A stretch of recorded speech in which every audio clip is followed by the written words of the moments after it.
Cầm hô 51 ចំណុចដែលគ្រូគួរជៀសវាងទី1មិនសូវយកចិត្តទុកដាក់ចំពោះការរៀបចំផែនការរយៈពេលវែងការរៀបចំផែនការរយៈពេលវែងគឺជាការរៀបនៅផែនការបង្រៀនដែលមានសារៈសំខាន់ណាស់ចំពោះហេតុផលមួយចំនួន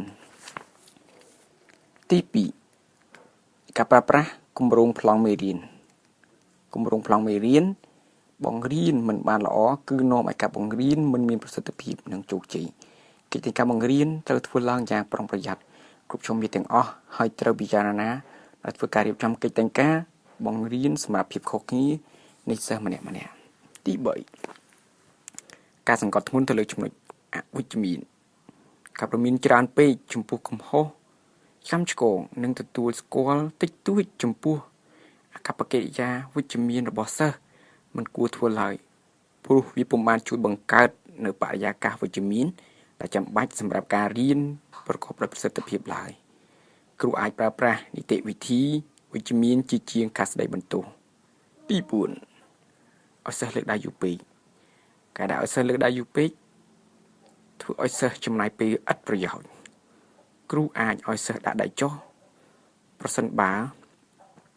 ពុំបានហៅសិស្សឲ្យឆ្លើយសំណួរទី5ចំណាយពេលច្រើនពេកចំពោះសិស្សម្នាក់ឬសិស្សមួយក្រុមការចំណាយពេលច្រើនពេកចំពោះសិស្សម្នាក់ឬមួយក្រុមគឺមានន័យថាគ្រូបានបំភ្លេចសិស្សដទៃទៀតក្នុងថ្នាក់ទី6ចាប់ផ្ដើមសកម្មភាពថ្មីមិន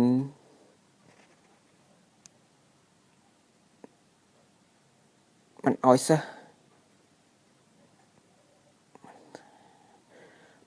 តាក់យកចិត្តទុកដាក់ស្ដាប់គ្រូបង្រៀនដែលមិនបានទទូចឲ្យសិស្សអនុវត្តតាមនីតិវិធីហើយមិនរងចាំឲ្យសិស្សទាំងអស់តាមទាន់គ្នាសិនមុននឹងចាប់ផ្ដើមសកម្មភាពថ្មីនោះបណ្ដាលឲ្យសិស្សមានបញ្ហាធ្ងន់ធ្ងរព្រោះសិស្សពុំអាចចាប់បាននៅអ្វីដែលគ្រូបង្រៀនទេទី7ការនិយាយរបស់គ្រូ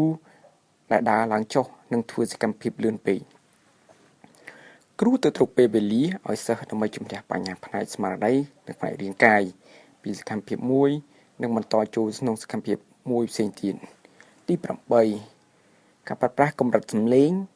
ដែលជួនកាលឮខ្លាំងពេកឬឮខ្សោយពេកការប្រើប្រាស់សំឡេងខ្លាំងពេកធ្វើឲ្យរំខានដល់សិស្សនិងការប្រើសំឡេងតិចពេកធ្វើឲ្យសិស្សស្ដាប់មិនបានដូចនេះគ្រូត្រូវចេះប្រើប្រាស់សំឡេងសមល្មមទី9ការដាក់កិច្ចការឲ្យសិស្សធ្វើដោយមិនគិតពីប្រធានបទច្បាស់លាស់ប្រសិនបើសំណួរឬប្រធានបទដែលដាក់ឲ្យសិស្សធ្វើមិនច្បាស់លាស់ឬមានការរៀបចំដល់ប្រញាប់ប្រញាល់ពេកធ្វើឲ្យសិស្សវិនិច្ឆ័យថាកិច្ចការនោះជាកិច្ចការដែលរំខានទៅវិញទី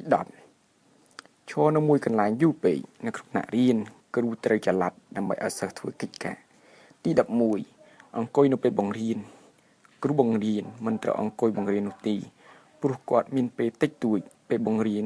ប្រសិនបើអង្គុយបង្រៀនធ្វើឲ្យគ្រូបង្រៀនមិនអាចពិនិត្យតាមដានថ្នាក់រៀនបានគ្រប់ជ្រុងជ្រោយនោះទេទី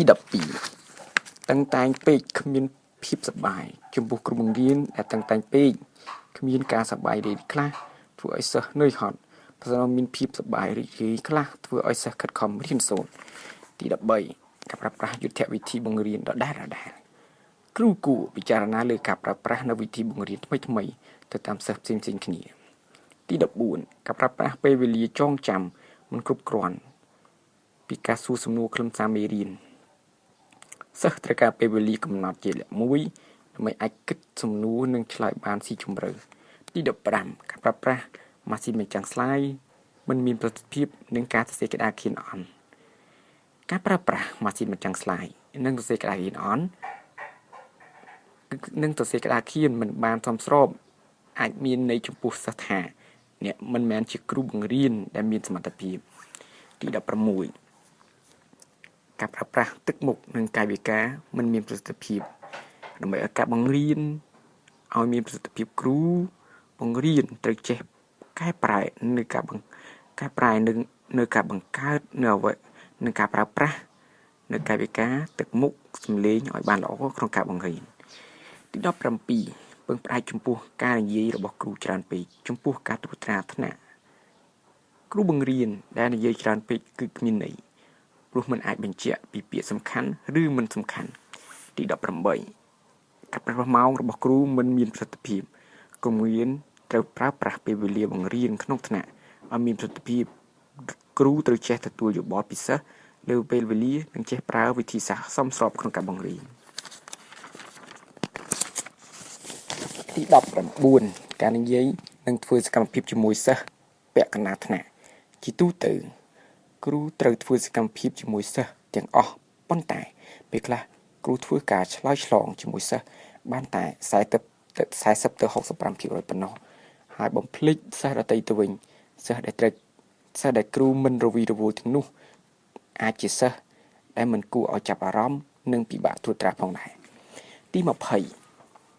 មិនត្រូវការឲ្យសិស្សលើកដៃនិងទទួលយកមុននឹងឆ្លើយ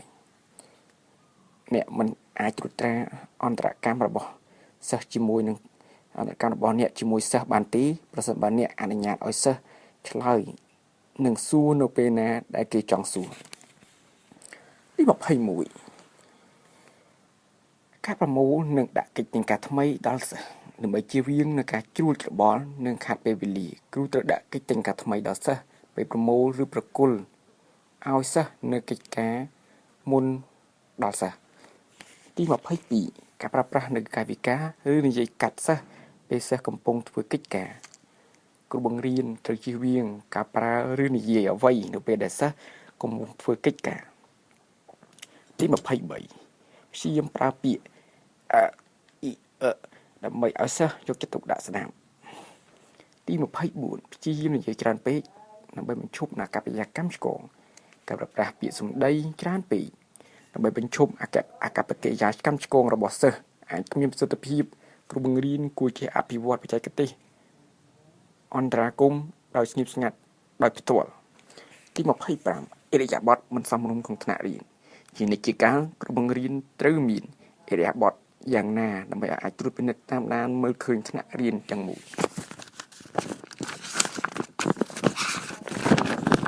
ទី26ទទួលយកតិចតួចពេលដែលព្យាយាមទទួលចម្លើយពីសិស្សគ្រូបង្រៀនគួរតែកុំប្រញាប់ពិភាក្សាពេកអ្នកអាចទទួលចម្លើយគ្រប់បែបយ៉ាងពីសិស្សជាពិសេសពេលដែលពិភាក្សាប្រធានបទដែលពួកគេចាប់អារម្មណ៍សួរសិស្សឲ្យបំភ្លឺឬផ្ដល់ហេតុផលចំពោះចម្លើយគេទី27ធ្វើការគំរាម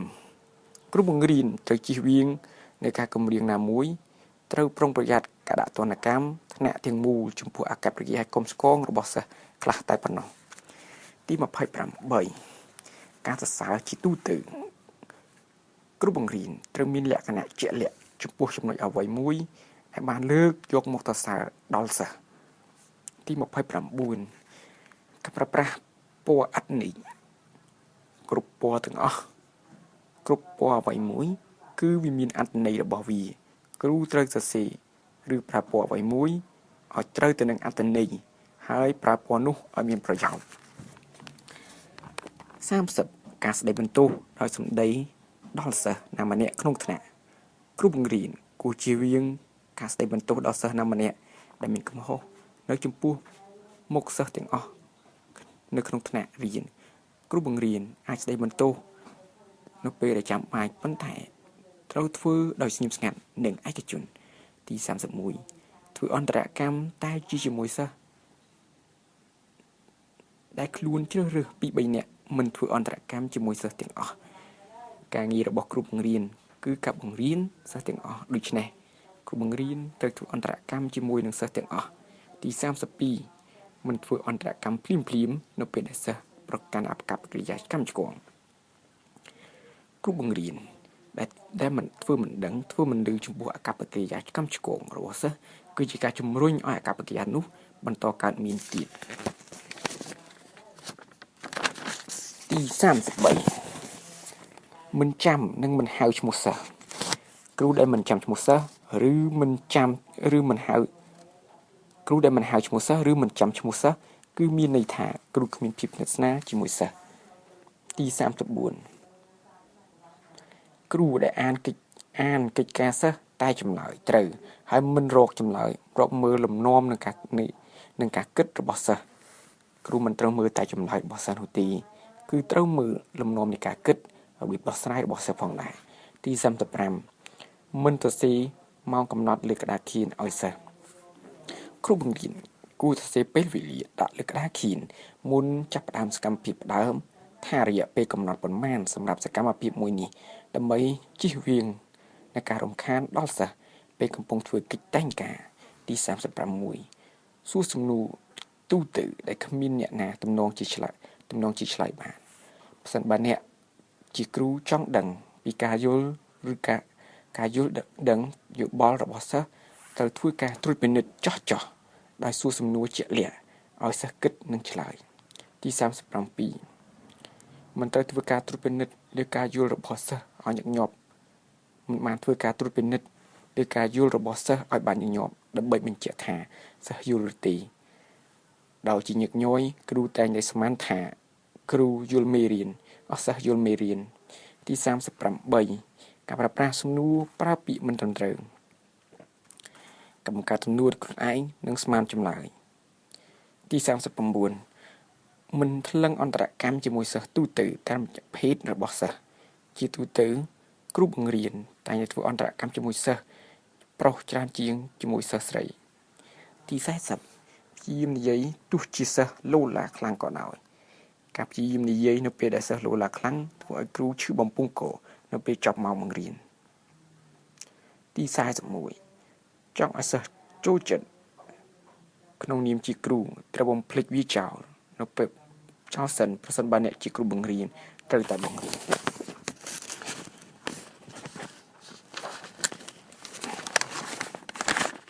ទី42បណ្ដោយឲ្យសិស្សមិនយកចិត្តទុកដាក់ស្ដាប់ឬមើលវីដេអូឬភាពយន្តដែលមានប្រយោជន៍សម្រាប់ការអប់រំពេលខ្លះគ្រូត្រូវតែណែនាំសិស្សឲ្យយកចិត្តទុកដាក់បន្ថែមទៀតលើវីដេអូ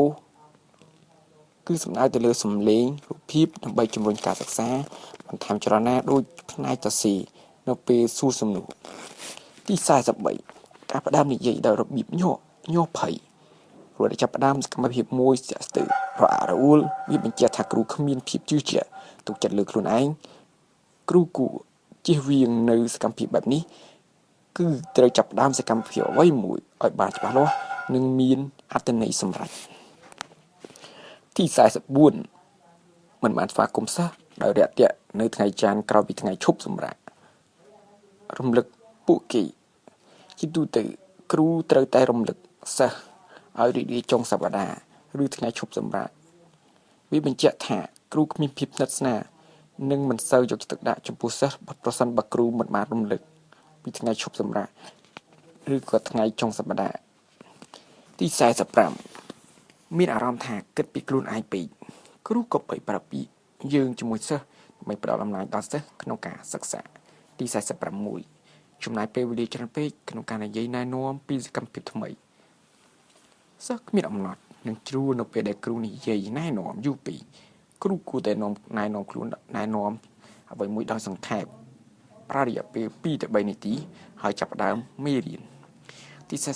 47ការចាប់ផ្ដើមសកម្មភាពយូរពេកគ្រូត្រូវគិតនិងកំណត់ពេលវេលាប៉ុន្មានដែលសិស្សអាចចូលរួមធ្វើសកម្មភាពប្រកបដោយប្រសិទ្ធភាពទី48ភ័យនិងព្រួយបារម្ភសិស្សអាចរកឃើញដោយចេតនានិងអចេតនាថាតើគ្រូមានការភ័យខ្លាចចំពោះព្រឹត្តិការណ៍ក្នុងថ្នាក់ថាមិនអាចដំណើរការល្អគ្រូត្រូវរៀបចំមេរៀនដោយប្រុងប្រយ័ត្ននិងគិតឲ្យបានគ្រប់ជ្រុងជ្រោយទី49ធ្វើទណ្ឌកម្មហួសកម្រិតចំពោះអកប្បកិរិយាសិស្សក្នុងថ្នាក់រៀនឆ្កាំឆ្គងលូតដល់ជំហានចុងក្រោយមិនព្យាយាមប្រើជំរើសផ្សេងគ្រូក៏បីប្រើប្រាស់នៅជំរើសផ្សេងដើម្បីដោះស្រាយបញ្ហាអកប្បកិរិយារបស់សិស្សជាជំរើសធ្វើទណ្ឌកម្មលើសិស្សដែលគ្មានប្រសិទ្ធភាពគ្រូអាចប្រើប្រាស់វិធីសាស្ត្រផ្សេងដើម្បីដោះស្រាយបញ្ហាឬអាចនិយាយជាមួយសិស្សនោះពីបញ្ហាដែលកើតមានឡើងទី50ប្រើប្រាស់ភាសាអវិជ្ជមានជាទូទៅគ្រូតែងតែព្យាយាមត្រួតត្រាសិស្សដែលប្រើភាសាអវិជ្ជមានដូចជាមិនត្រូវជជែកគ្នាឡាភាសាអវិជ្ជមានរបស់គ្រូមិនជួយបណ្ដុះគំនិតឲ្យបរិយាកាសវិជ្ជមានដល់ការរៀននោះទេដូច្នេះ មិនលើកទឹកចិត្តបរិយាកាសថ្នាក់រៀនវិជ្ជមានគឺទៅប្រើប្រាស់ប្រាប់សិស្សឲ្យប្រកបប្រជាថាអ្វីខ្លះដែលពួកគេអាចធ្វើទី51បង្ហាញប្រធានបទច្រើនពេកក្នុងពេលតែមួយគ្រូគុំបញ្ជ្រាបហួសពីសមត្ថភាពខួរក្បាលសិស្សឬគុំបញ្ច្រកហួសទៅលើសមត្ថភាពខួរក្បាលរបស់សិស្សគុំបង្កើតនៅកម្រិតច្រើនពេកពេលដែលធ្វើកិច្ចទាំងការបង្រៀនមួយវិធីបង្រៀនផ្ទាល់គឺជាវិធីបង្រៀនត្រង់ការបង្រៀនតាមបែបឧបទេសតាមបែបគ្រូមជ្ឈមណ្ឌលទីបង្រៀននេះពឹងផ្អែកលើចិត្តសាស្ត្រកប្បកិរិយាដែលជាកម្រិតសំខាន់នៃការអប់រំចរិយារបស់មនុស្សគឺជាការហាត់ពត់ចរិយាឲ្យទៅជាបែបបទណាមួយក៏ធ្វើជាគំរូឲ្យមើលតាមរយៈលំហាត់ការត្រួតពិនិត្យការផ្ដល់ព័ត៌មានត្រឡប់ទៅសិស្សវិញនិងការលើកទឹកចិត្តសិស្សវិធីបង្រៀនផ្ទាល់ចែកចេញជា7ជំហានជំហានទី1ដំណាក់កាលត្រៀមទុកមុននេះជាដំណាក់កាលដែលសិស្សត្រៀមខ្លួនចាំរៀនដោយគ្រូណែនាំឲ្យសិស្សផ្ដោតអារម្មណ៍ទៅលើអ្វីដែលសិស្សត្រូវរៀនទី2បង្ហាញទិសដៅនិងគោលបំណងគ្រូបញ្ជាក់យ៉ាងច្បាស់លាស់ពីអ្វីដែលសិស្សនឹងត្រូវរៀនទី3ដំណាក់កាលផ្ដល់ព័ត៌មានគ្រូបង្ហាញចំណេះដឹងដំណើរការនៃការសិក្សាមេរៀនថ្មីដល់សិស្សទី4ការផ្ដល់គំរូគ្រូធ្វើជាគំរូបង្ហាញឲ្យសិស្សមើលអំពីអ្វីដែលសិស្សត្រូវរៀនទី5ត្រួតពិនិត្យមើលការរៀនរបស់សិស្សសកម្មភាពនេះជួយគ្រូឲ្យពិនិត្យមើលថាតើសិស្សយល់មេរៀនថ្មីនេះដែរឬទេទី6លំហាត់ណែនាំគ្រូយកចិត្តទុកដាក់តាមដានសិស្សជានិច្ចជាពិសេសទៅលើកិច្ចការដែលដាក់ឲ្យសិស្សធ្វើដោយផ្ទាល់ឬលំហាត់គម្រោងជាមុនទី7លំហាត់ដាក់ឲ្យសិស្សធ្វើខ្លួនឯងគ្រូផ្ដល់សកម្មភាពឬលំហាត់ឲ្យសិស្សធ្វើដោយខ្លួនឯងនៅក្នុងថ្នាក់ឬយកទៅផ្ទះបើមេរៀនថ្មីបានជួបជ្រាបល្អសំណួរទី2ចំណុចខ្លាំងនិងចំណុចខ្សោយនៃវិធីសាស្ត្របង្រៀនផ្ទាល់មានដូចជាចំណុចខ្លាំងទី1ផ្ដល់ខ្លឹមសារមេរៀនឲ្យសិស្សក្នុងថ្នាក់រៀនទាំងមូលទី2ផ្ដល់គំនិតនិងទាញបម្រុងប្រយ័ត្នរបស់សិស្សទី3មានពេលវេលាច្រើនដើម្បីប្រស្រ័យជាមួយសិស្សទី4វិតម្លៃលើព័ត៌មានត្រឡប់ឲ្យសិស្សផ្ដល់ឲ្យយ៉ាងឆាប់រហ័សដើម្បីធានាការយល់ជ្រួតជ្រាបជាអតិបរមារបស់សិស្សទី4គ្រូឆ្លើយទៅនឹងសំណួររបស់សិស្សតែម្នាក់ចំណែកសិស្សទាំងអស់ក្នុងថ្នាក់ទាំងមូលក៏ទទួលបានប្រយោជន៍អំពីចម្លើយទៅសិស្សម្នាក់ដូចគ្នា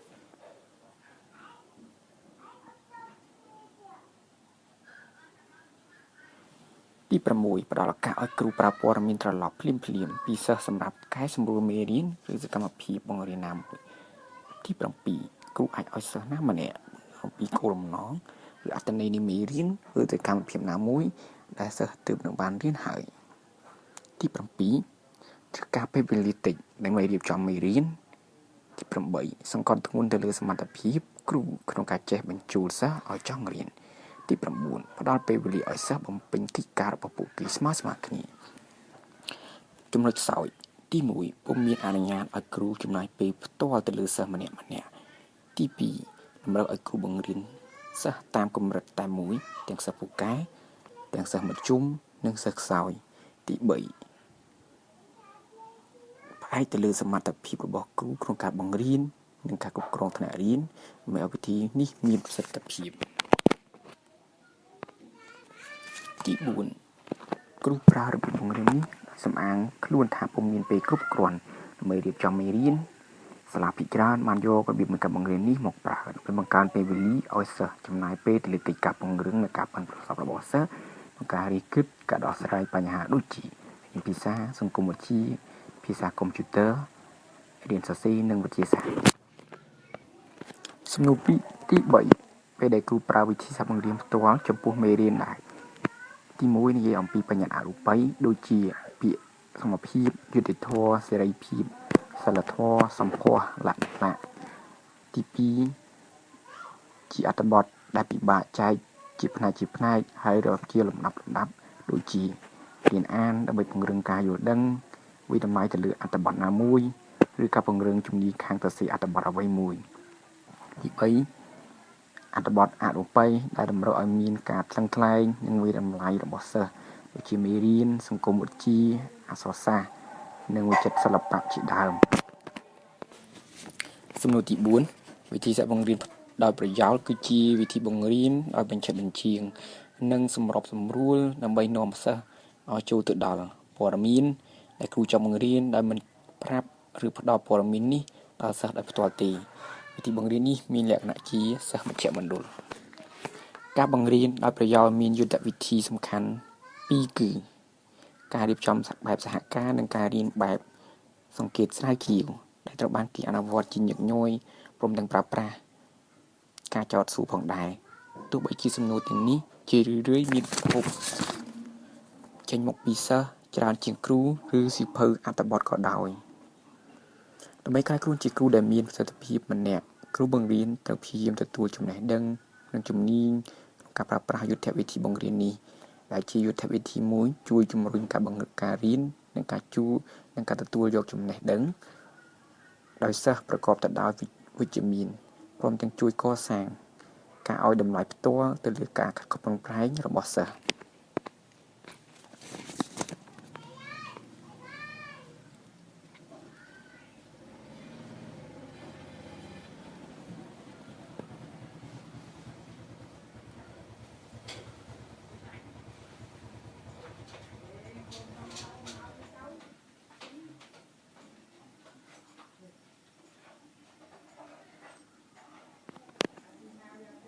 សំណួរទី5ចំណុចខ្លាំងនិងចំណុចខ្សោយនៃការបង្រៀនដោយប្រយោលចំណុចខ្លាំងនៃការបង្រៀនទី1សិស្សរីករាយនិងមានចំណូលចិត្តក្នុងការសិក្សាទី2សិស្សចងចាំបានយូរទី3សិស្សប្រើវិចារណញ្ញាណទាំងអស់ដើម្បីគិតនិងទទួលយកចំណេះដឹងថ្មីទី3ប្រភពនៃការចង់ដឹងចង់យល់របស់សិស្សគឺជាសច្ចនិកទី4សិស្សមានការត្រួតពិនិត្យលើជំហាននៃការសិក្សារបស់គេទី5សិស្សធ្វើការសម្រេចចិត្តពិសេសលើការសិក្សារបស់គេផ្ទាល់ទី6សិស្សអនុវត្តគំនិតផ្ទាល់ខ្លួនចំណុចខ្សោយទី1ទំហំនៃការសប្បាយរីករាយមានកំណត់ទី2យុទ្ធវិធីនេះមានទាមទារឲ្យមានការប្រើប្រាស់ពេលវេលាច្រើនទី3គ្រូបង្រៀនដែលមានការគ្រប់គ្រងតិចលើភាពសប្បាយនិងពេលវេលាទី4លទ្ធផលជាក់ស្ដែងនៃការសិក្សារបស់សិស្សអាចទីទុកមុនបានតិចទី5គ្រូមានការត្រួតពិនិត្យតិចទី6សំណួរទី6ក្នុងការធ្វើផែនការនិងជ្រើសរើសសកម្មភាពរៀនវិធីសំខាន់ដែលគួរចងចាំគឺត្រូវជ្រើសរើសសកម្មភាពណាមួយ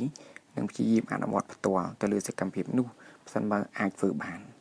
ដូចគ្រូបង្រៀនគួរព្យាយាមជ្រើសរើសយកសកម្មភាពណាមួយដែលមានទំនាក់ទំនងទៅនឹងវិចារណញ្ញាណទាំង5របស់សិស្សដូចជាការសិក្សាដែលមានការអនុវត្តជាក់ស្ដែងនិងមានការគិតសំណួរទី7ចំណុចដែលគ្រូត្រូវចងចាំនិងអនុវត្តនៅពេលបង្រៀនគឺចំណុចកការទាញអារម្មណ៍សិស្សឲ្យប្រុងប្រយ័ត្នគ្រូត្រូវពិនិត្យជារឿយៗថាតើសិស្សទាំងអស់ខំស្ដាប់ស្ងាត់ស្ងៀមចង់ស្មានអីទៅលើមេរៀនដែរឬទេចំណុចខ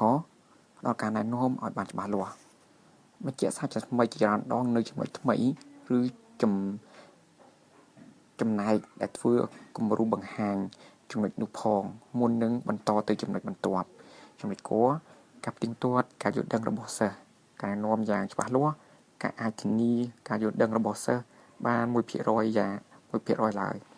ដើម្បីឲ្យដឹងថាសិស្សកំពុងចូលរួមរៀនជាមួយគ្រូត្រូវណែនាំជាច្រើនដងលើចំណុចនីមួយៗត្រូវស្ទង់ឲ្យដឹងថាសិស្សយល់ពីចំណុចនេះសិនមុននឹងចាប់តាមចំណុចថ្មីទៀតចំណុចខ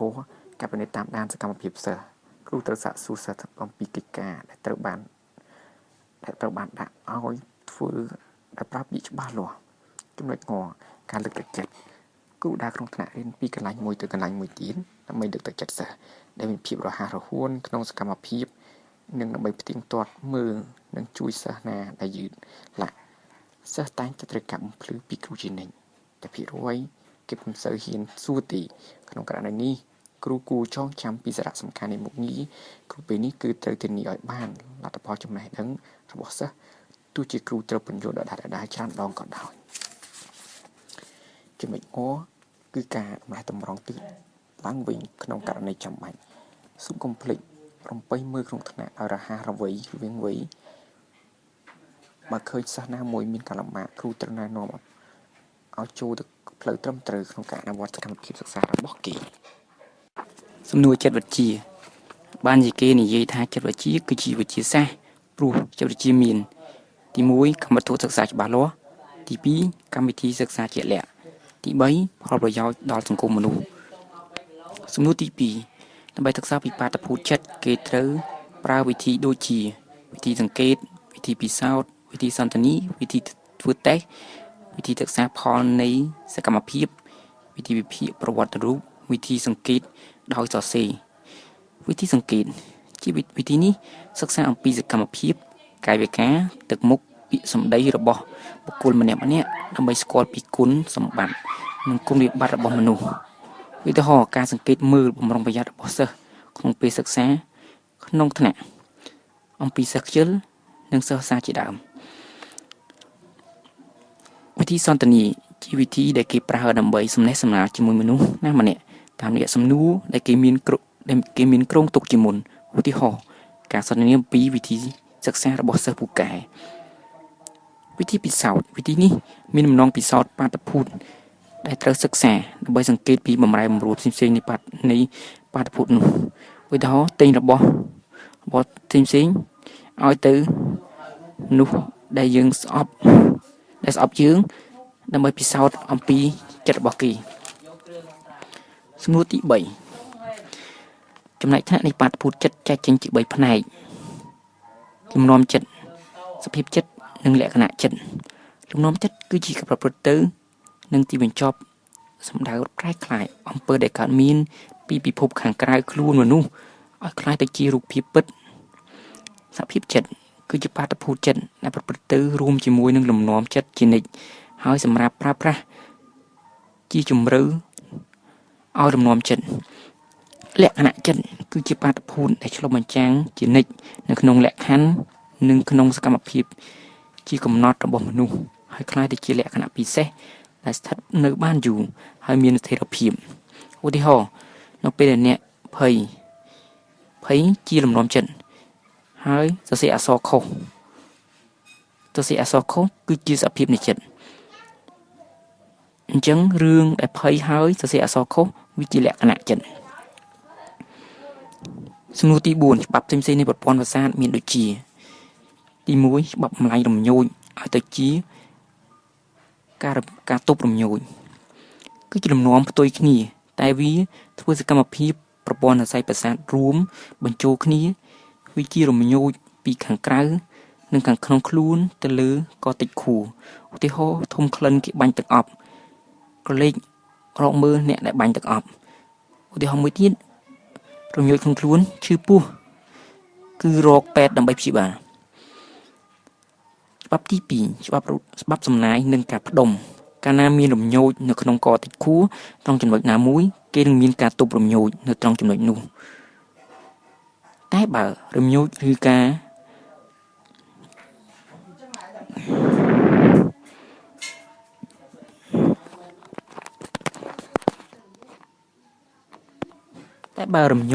រទប់នោះមិនស្ថិតនៅមួយកន្លែងទេវាអាចរីករាលដាលទៅដល់ចំណុចផ្សេងនេះជាបាតុភូតនៃសំណាយក្រោយពីវាលាតសន្ធឹងសាយភាយមួយជាក់លាក់រំញោចនោះក៏ផ្ដុំនៅត្រង់ចំណុចណាមួយឧទាហរណ៍នៅពេលដែលឃ្មុំតិចអ្នកមានអារម្មណ៍ថាឈឺជោគចាប់ពេញរាងកាយក្រោយមកទៀតរំញោចនោះក៏បានប្រមូលផ្ដុំនៅមួយកន្លែងហើយហើមខ្មៅនៅត្រង់ចំណុចដែលឃ្មុំបានតិចនោះច្បាប់ទី3ច្បាប់ប្រតិឃាតគឺជារំញោចមិនគ្រាន់តែមានសមត្ថភាពបង្កើតបាននៅសំណាយនិងការប្រមូលផ្ដុំ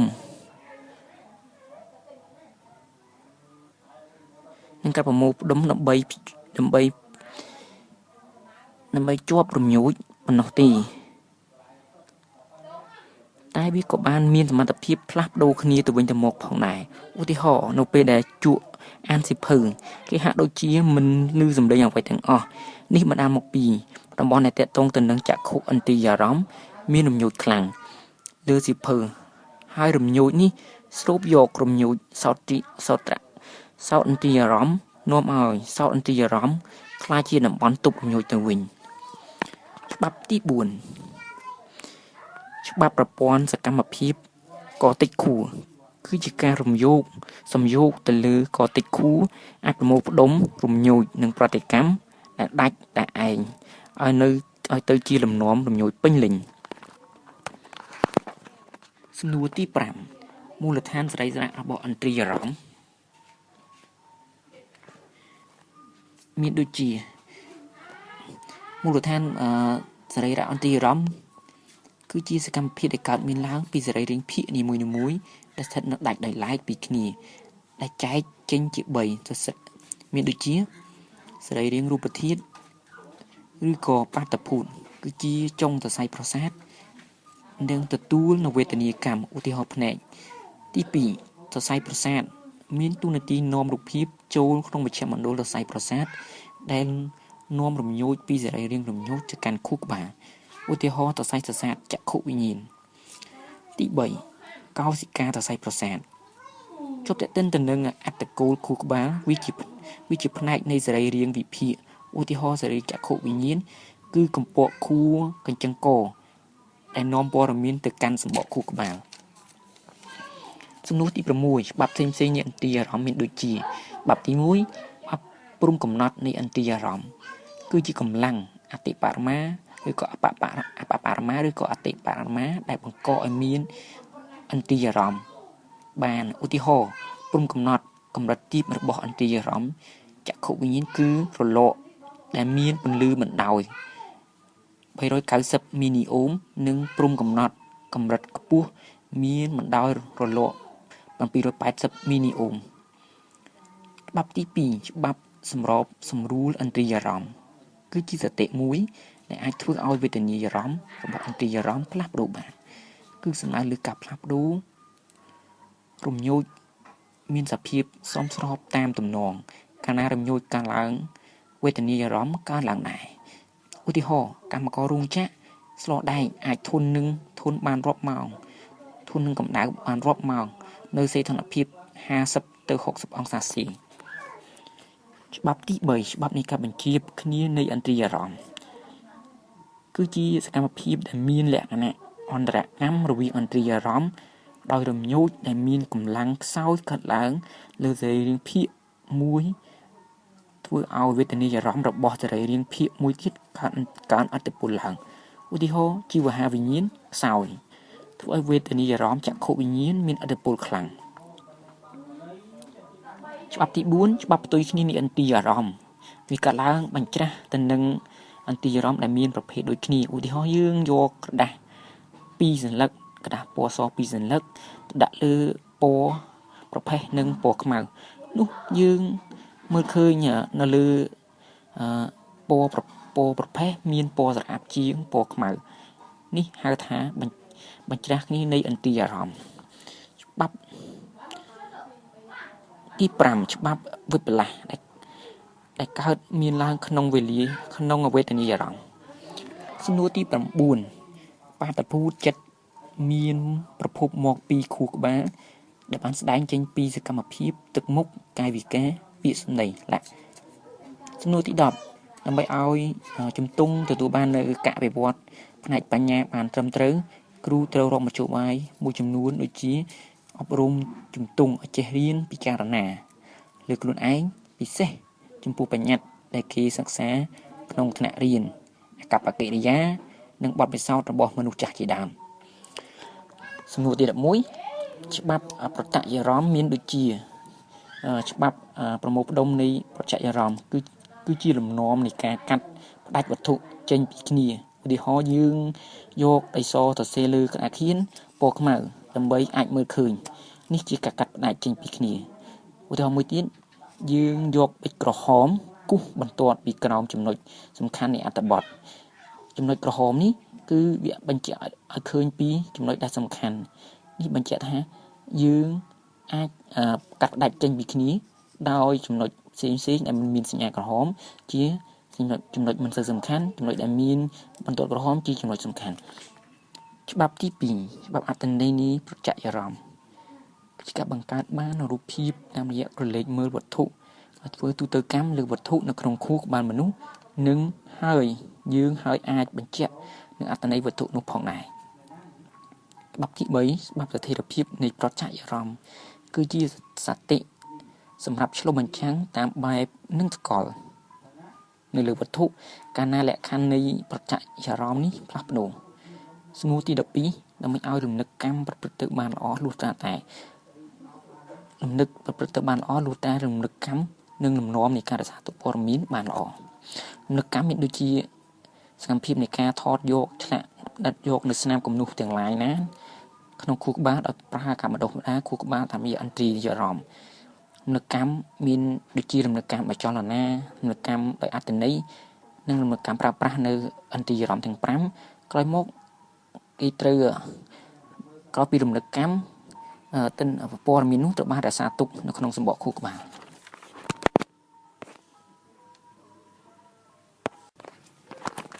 សំណួរចម្លើយវប្បធម៌ទូទៅសំណួរទី1ប្រាសាទសម្បូរព្រៃគុកកសាងនៅសតវត្សទី7នៃគ្រិស្តសករាជកសាងឡើងដោយព្រះបាទឥសានវរ្ម័នទី1ពាក្យថាព្រៃគុកមានន័យសំដៅទៅលើប្រាសាទឬទីងងឹតជាកន្លែងដែលគោរពបូជាស្ងប់ស្ងាត់ដើម្បីអប់រំចិត្តព្រោះថាប្រាសាទជាកន្លែងសក្ការៈបូជារបស់ព្រះរាជាគឺមិនមែនជាទីកន្លែងសម្រាប់ព្រះអង្គគង់នៅទេហើយបច្ចុប្បន្នពាក្យគុកក៏មានន័យថាអប់រំចិត្តដែរគឺមិនមែនជាទីកន្លែងសម្រាប់សប្បាយនោះទេប្រាសាទសម្បូរព្រៃគុកចុះជាសម្បត្តិបេតិកភណ្ឌពិភពលោកនៅថ្ងៃទី8ខែកក្កដាឆ្នាំ2017នៅទីក្រុងក្រាកូប្រទេសប៉ូឡូញសំណួរទី2ទស្សនវិជ្ជាធម៌មាន10ប្រការគឺទី1ទានឬក៏បរិច្ចាគធនបានដល់ការឲ្យមាន3ប្រភេទធំគឺអសមិសទានការឲ្យជាវត្ថុធម្មទានការឲ្យជាចំណេះដឹងអភយទានការឲ្យនៅការអត់ឱនទោសទី2សិលការមិនប្រព្រឹត្តអំពើអាក្រក់ការធ្វើខ្លួនឲ្យស្ថិតនៅក្នុងប្រក្រតីភាពនិងបន្តនៅសេចក្តីក្តៅក្រហល់ក្រហាយមិនបន្តនៅសេចក្តីក្តៅក្រហល់ក្រហាយដល់ខ្លួននិងអ្នកដទៃសុភាពរាបសារគោរពវិនិច្ឆ័យចិញ្ចឹមជីវិតក្នុងអំពើសុចរិតរួមទាំងការប្រើប្រាស់នៅទ្រព្យសម្បត្តិដោយមានការពិចារណាទី3បរិច្ចាគការធ្វើអំណោយឬចំណាយការលះបង់ដោយពុំគិតទាមទារឬចង់បាននៅអ្វីមកវិញទី4អជីវៈភាពបោះត្រង់ភាពរឹងត្រង់ការមិនវិវេចិត្តទី5មតិវៈភាពទន់ភ្លន់មិននឹងរុះមិនជជែកគោរពទៅតាមមតិភាគច្រើនជាធំទី6តបៈការគង់អបោសុទ្ធសិលការដុតកម្ដៅអំពើអាក្រក់ដុតកំឡោចសេចក្តីអាក្រក់កុំឲ្យមាននៅក្នុងចិត្តនិងសង្គមទី7អកោធនៈការតាំងចិត្តឲ្យត្រជាក់មិនក្តៅក្រហាយទី8អវិហិសាការមិនប្រាអំពើអង្សាការមិនបៀតបៀនគោរពសិទ្ធិមនុស្សទី9ខន្តីឬក៏ការអត់ធ្មត់ការអត់ឱនអធ្យាស្រ័យទី10អវិរោធនៈការមិនបំពានអ្នកដទៃការមិនបំពានសិលធម៌វិន័យច្បាប់ជាដើមសំណួរទី3ទង់ព្រះពុទ្ធសាសនាមានពន្លឺឆពណ៌និងសី6ពណ៌ដែលមានអត្ថន័យក្នុងជាតិព្រះពោធិសត្វដូចតទៅ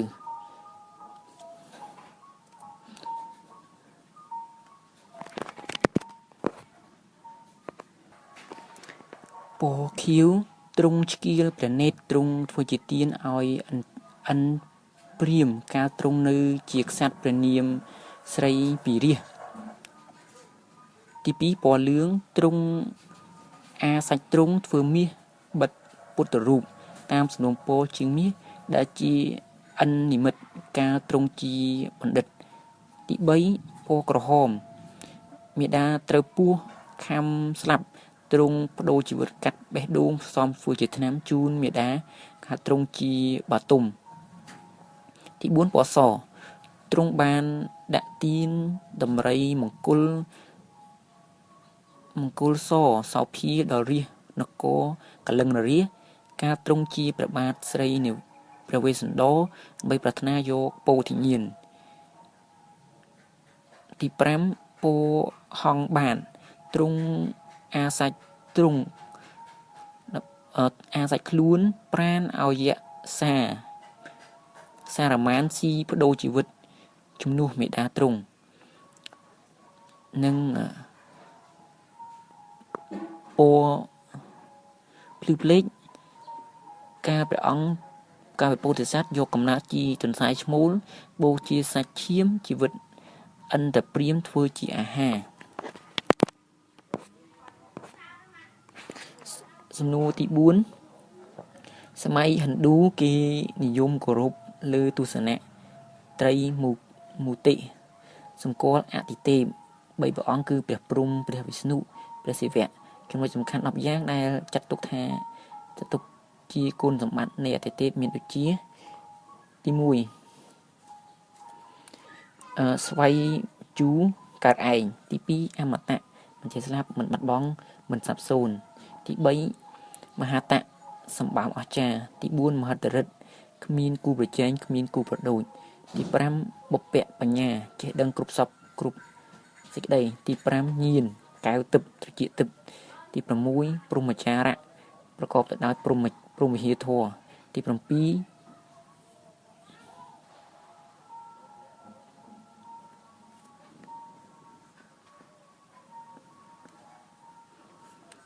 មចារៈប្រកបដោយព្រហ្មវិហារធម៌ទី8និមលគ្មានមន្ទិលសៅមងស្អាតបរិសុទ្ធទី9សច្ចៈទៀងត្រង់គ្មានលំអៀងទី10និច្ចៈឫទ្ធីបារមីដ៏ខ្លាំងក្លាសំណួរទី5របបមេដាធិបតេយ្យបានបង្ហាញឲ្យឃើញពីទស្សនវិជ្ជាក្នុងសង្គមខ្មែរដូចជាទី1ទំនាក់ទំនងជីវភាពរស់នៅសង្គមខ្មែរយើងរស់នៅរក្សាជំនឿលើមេដាធិបតេយ្យដោយសង្កត់ធ្ងន់លើតម្លៃស្ត្រីយ៉ាងពីរយ៉ាងគឺស្ត្រីជាធំនិងស្ត្រីជាមង្គលគេអាចមើលឃើញ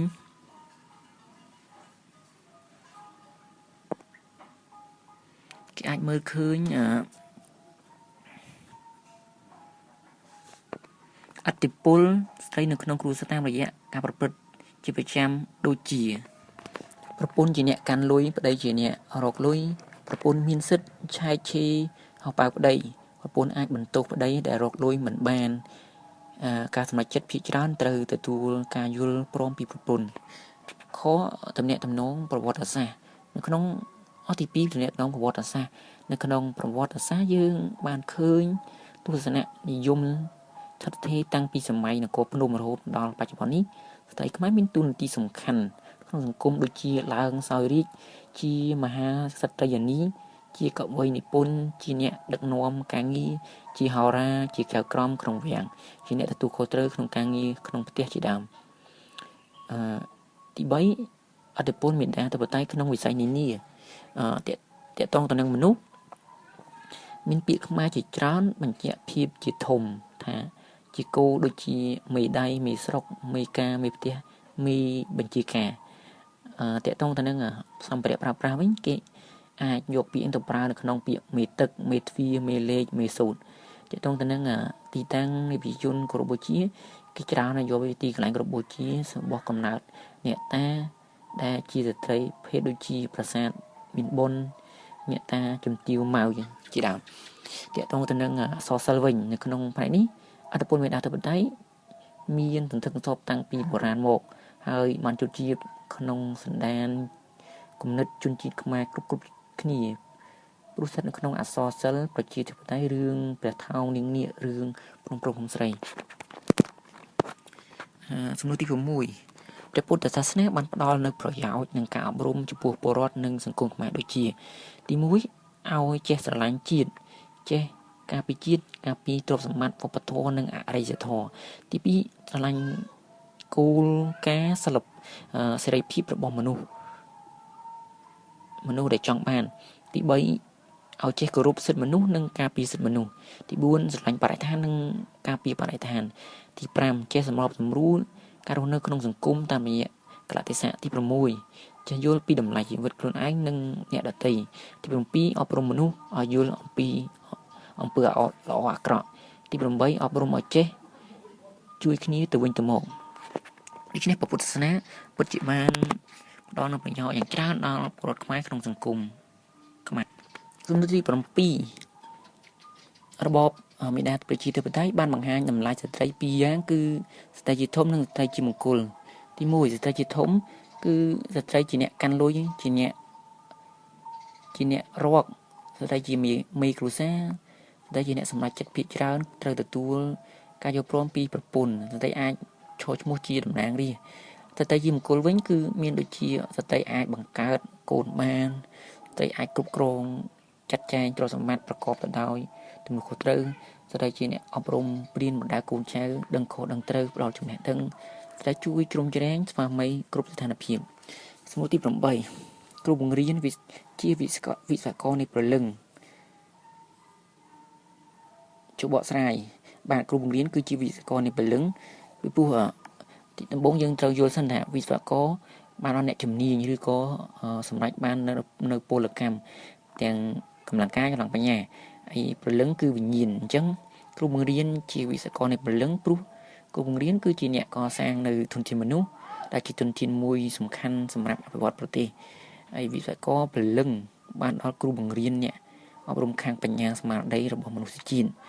គ្រូបង្រៀនជាគ្រូពេទ្យសម្រាប់ព្យាបាលជំងឺល្ងង់ខ្លៅរបស់មនុស្សជាតិគ្រូបង្រៀនជាឃ្លាំងនៃបញ្ញាញាណរបស់មនុស្សនិងជាអ្នកកសាងគ្រឹះជីវិតមនុស្សគ្រូបង្រៀនគឺជាជនគំរូនៅក្នុងសង្គមគ្រូបង្រៀនជាអ្នកជាគ្រាប់ពូជមនុស្សមានន័យថាគ្រូបង្រៀនមានតួនាទីយ៉ាងសំខាន់ក្នុងការកសាងបណ្ដុះបណ្ដាលដល់ធនធានមនុស្សដើម្បីធ្វើឲ្យប្រទេសជាតិមានការរីកចម្រើនប្រសិនបើគ្រូបង្រៀនម្នាក់មិនយកចិត្តទុកដាក់បំពេញនូវកិច្ចការរបស់ខ្លួនឬធ្វើការបណ្ដុះបណ្ដាលអប់រំមនុស្សប្រជាពីគោលដៅនៃការអប់រំនោះធនធានដែលទទួលបានប្រកបជានឹងមានគុណភាពមិនត្រឹមត្រូវមិនត្រឹមតែប៉ុណ្ណោះมันមានគុណភាពមិនតែប៉ុណ្ណោះថែមទាំងធ្វើឲ្យដំណើរការនៃការអភិវឌ្ឍប្រទេសមានអនុភាពថែមទៀតដូចនេះទើបបាននិយាយថាគ្រូបង្រៀនជាវិស្វករនៃព្រលឹងហើយជាអ្នកទទួលលើជោគវាសនារបស់ប្រទេសជាតិទាំងមូលសំណួរទី9គេថាកិត្តិយសនិងកិត្តិនាមរបស់គ្រូបង្រៀនផ្ដើមចេញពីសកម្មភាពនិងសិលធម៌កិត្តិយសរបស់ខ្លួនបកស្រាយចម្លើយគេថាកិត្តិយសនិងកិត្តិនាមរបស់គ្រូបង្រៀនចេញពីសកម្មភាពនិងសិលធម៌របស់កម្មការរបស់គ្រូរបស់ខ្លួនផ្ទាល់ពីព្រោះកិត្តិយសមុនបងយើងត្រូវស្គាល់ថាកិត្តិយសសំដៅទៅដល់ភាពល្បីល្បាញនិងរុងរឿងថ្លៃថ្នូរកិត្តិនាមវិញបានដល់គេឈ្មោះរន្ទឺថ្លៃថ្នូរប្រកបដោយការគោរពស្រឡាញ់ដូច្នេះដូចនេះកិត្តិយសនិងកិត្តិនាមរបស់គ្រូបង្រៀនត្រូវផ្ដើមចេញពីសកម្មភាពនិងសិលធម៌កប្បកិរិយារបស់ខ្លួនផ្ទាល់ព្រោះគ្រូបង្រៀនជាជនគំរូគ្រប់មជ្ឈដ្ឋានសង្គមគ្រូបង្រៀនគឺជាមុខរបរគ្រូបង្រៀនជាមុខរបរមួយថ្លៃថ្នូរនិងឧត្តមឧត្តមគ្រូបង្រៀនគឺជាវិស្វករព្រលឹងបញ្ញាញាណគ្រូបង្រៀនជាអ្នកការពារនិងដោះស្រាយបញ្ហាសង្គមគ្រូបង្រៀនជាអ្នកព្យាបាលជំងឺលងក្លៅគ្រូបង្រៀនគឺជាឪពុកម្ដាយទី2របស់សិស្សគ្រូបង្រៀនជាអ្នកកសាងគ្រឹះនៃជីវិតគ្រូបង្រៀនជាអ្នកលះបង់ប្រយោជន៍ផ្ទាល់ខ្លួនដើម្បីប្រយោជន៍នៃមនុស្សជាតិរាល់សកម្មភាពរបស់គ្រូបង្រៀនទាមទារមានសិលធម៌ភាពអត់ធ្មត់ព្រមទាំងឆ្លៀសវៃដើម្បីនាំមកនូវសតិអារម្មណ៍បញ្ញាញាណដល់មនុស្សទូទៅគ្រប់កាយវិការដេកដើរឈរអង្គុយកាន់ជាស្ដីគ្រប់ទីកន្លែងដែលជាសកម្មភាពរបស់គ្រូសុទ្ធតែជាគំរូដល់មហាជនហើយនេះហើយទើបគេនិយាយថាកិត្តិយសនិងកិត្តិនាមរបស់គ្រូបង្រៀនផ្ដើមចេញពីសកម្មភាពនិងសិលធម៌កប្បកិរិយារបស់ខ្លួនផ្ទាល់សំណួរទី10ព្រះពុទ្ធសាសនាបានរួមចំណែកដល់ការកសាងជីវភាពរស់នៅនិងស្មារតីក្នុងសង្គមខ្មែរដូចតទៅចំណុចកគឺផ្នែកសិលធម៌រស់នៅគឺអប់រំស្គាល់ខុសស្គាល់ត្រូវស្គាល់គុណស្គាល់ទោសល្អនិងអាក្រក់ដោយមិនឲ្យយាគ្នាបៀតបៀនគ្នានិងចេះជួយគ្នាទៅវិញទៅមកបំបត្តិពីក្នុងខ្លួននៅចិត្តលុបលន់ទោសៈមោហៈចំណុចខវិញគឺផ្នែកវប្បធម៌ជួយបណ្ដុះបណ្ដាលអក្សរសាស្ត្រអក្សរសិល្ប៍ដល់កូនខ្មែរនិងជួយคุ้មគ្រងថែរក្សាប្រពៃណីជាតិខ្មែរឲ្យគង់វង្សជាអមតៈ ចំណុចកគឺផ្នែកស្ថាបត្យកម្មគឺបានបណ្ដុះបណ្ដាលឆន្ទៈជាតិខ្មែរឲ្យបង្កើតស្ថាបត្យកម្មជាច្រើនទុកជាកេរដំណែលដល់ឲ្យជនចំនួនក្រោយដូចជារូបបដិមាប្រាសាទនិងចម្លាក់នានាចំណុចខគឺផ្នែកហេដ្ឋារចនាសម្ព័ន្ធសង្គមគឺបានជួយកសាងផ្លូវលំស្ពានសាលារៀនមន្ទីរពេទ្យស្រះទឹកអណ្ដូងទឹកសាលាសំណាក់ជាដើមចំណុចងវិញគឺផ្នែកសុខាភិបាលនិងបរិស្ថានគឺជំរុញឲ្យខ្មែរលះបង់ការងប់ងូលនឹងគ្រឿងញៀនការថែរក្សាសម្អាតភូមិឋានការអនុឈើការថែរក្សាអាណិតស្រឡាញ់សត្វជាដើម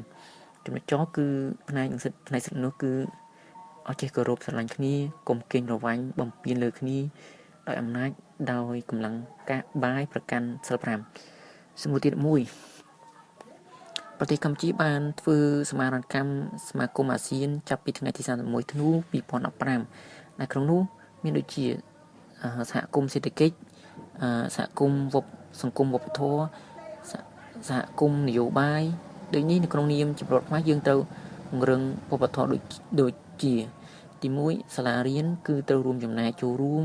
រក្សាស្រាវជ្រាវនិងផ្សព្វផ្សាយអត្តសញ្ញាណវប្បធម៌ខ្មែរឲ្យកាន់តែល្អប្រសើរឡើងការរក្សាពីវប្បធម៌ស្របតាមកម្មវិធីសិក្សាគឺជាកាតព្វកិច្ចដល់អ្នកសិក្សាត្រូវចេះចាំនិងអនុវត្តសង្គមគឺចូលរួមផ្សព្វផ្សាយអត្តសញ្ញាណវប្បធម៌ក្នុងកម្មវិធីមហាជនតាមរយៈទិវាជាតិវប្បធម៌វេទិកាជាតិអំណាននិងកម្មវិធីប្រកួតប្រជែងជាច្រើនទៀតតាមរយៈការពិព័រណ៍ផ្សេងៗដើម្បីធានាបានគុណភាពសោភ័ណភាពក្នុងការតាក់ទាញហើយនឹងសហគមន៍គឺចូលរួម